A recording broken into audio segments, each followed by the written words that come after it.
BGML நிர்வாகம் இப்படிப்பட்ட நோட்டீஸ்களை கொடுத்து தொழிலாளர்களுக்கு அச்சுறுத்தலை ஏற்படுத்துகிற வேலையை இந்திய கம்யூனிஸ்ட் கட்சி வன்மையாக கண்டிக்கிறது. இதன் மீது நாங்கள் மிகப்பெரிய ஒரு போராட்டத்தை கூட நடத்துவோம் என்பதை பிஜிஎம்எல் நிர்வாகத்திற்கு நாங்கள் எச்சரிக்கை விடுகின்றோம்.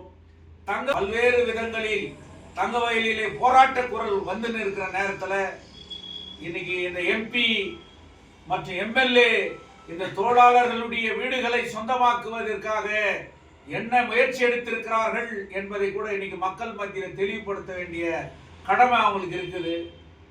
25 ஆண்டுகள் கடந்த பிறகு கூட பிஜிஎம்எல் நிர்வாகம் வீடுகளை எந்த விதத்திலையும் மெயின்டைன் பண்றதில்ல. அவங்க ஒன்றும் வாட்டர் சப்ளை பண்றதில்ல, அவங்க ஒன்றும் எலக்ட்ரிசிட்டி சப்ளை பண்றதில்ல, அவங்க சுகாதாரத்தை மெயின்டைன் பண்றதில்ல.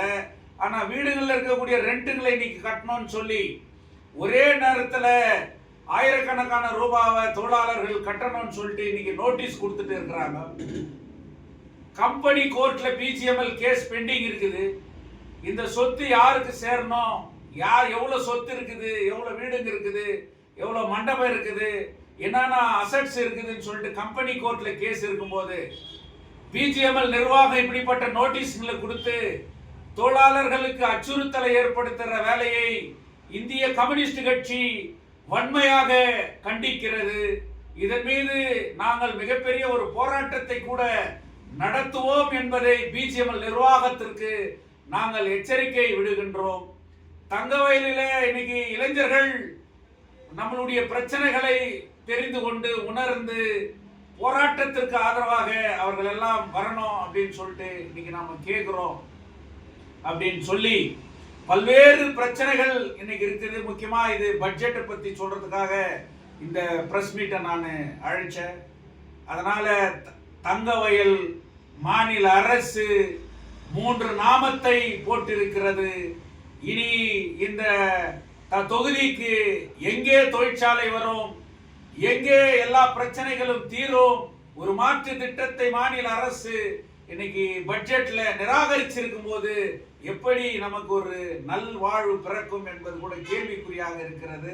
அதனால் தங்கவயலுடைய சட்டமன்ற உறுப்பினர் மாநில அரசை வலியுறுத்தி இந்த தொகுதியினுடைய மேம்பாட்டிற்காக, இந்த தொகுதியிலே புதிய தொழிற்சாலை ஏற்படுத்துவதற்காக அவரே வீதியிலே இறங்கி போராட வேண்டும் என்ற கோரிக்கையை கூட இன்னைக்கு சிபிஐ விடுகிறது என்று சொல்லி பல்வேறு போராட்டங்களை கூட நாங்கள் நடத்துவோம். ட்ரெயின் வசதி இல்லை, சரியான நேரத்துக்கு ட்ரெயின் இல்லை, ஆல்டர்னேட் எங்களுக்கு எந்த விதமான ஆப்பர்ச்சுனிட்டி இல்லை அப்படின்ற ஒரு சூழ்நிலை இருக்குது. இதுக்கான ஒரு திட்டத்தை கூட பட்ஜெட்ல, சென்ட்ரல் பட்ஜெட்ல கூட எதுவுமே இல்லை, ஸ்டேட் பட்ஜெட்லயும் கூட எதுவுமே இல்லை. அந்த தினப்பயணிகளுடைய பிரச்சனையில இந்த ஊர்ல எலெக்ட் ஆகிருக்கக்கூடிய எம்பியா இருக்கலாம், எம்எல்ஏவா இருக்கலாம் தலையிடணும். அவங்க பிரச்சனையை தீர்த்து வைக்கிறதுக்காக அவங்க கூட, ஏன்னா அவங்க தான் எலெக்ட் ஆகிருக்கிறவங்க, அவங்க அதுக்கான வேலைகளை செய்யணும் அப்படின்னு சொல்றோம். பமல் இன்னைக்கு கான்ட்ராக்ட் தொழிலாளர்கள் 1.5 வருஷமா கடுமையா போராடிட்டு வராங்க. அவங்களுடைய பிரச்சனையை கூட இன்னைக்கு மேனேஜ்மெண்ட்டும் சரி எந்த விதத்திலையும் தீர்த்து வைக்கிற மாதிரி இன்னைக்கு தெரியல. தொழிலாளர்களுடைய எண்ணிக்கை நடக்குமா, நாளைக்கு நடக்குமா நம்ம பிரச்சனைன்னு சொல்லிட்டு தொழிலாளர்கள் மத்தியில மிகப்பெரிய எதிர்பார்ப்பு இன்னைக்கு இருக்கிறது. அங்க இருக்கிற உள்ளூர் தொழிலாளர்களுக்கு வேலை வாய்ப்பை ஏற்படுத்துவதற்கு இந்த மாவட்டத்தினுடைய எம்பி, இந்த தொகுதியினுடைய எம்எல்ஏ போராட்ட குரலை வெளிப்படுத்தணும்.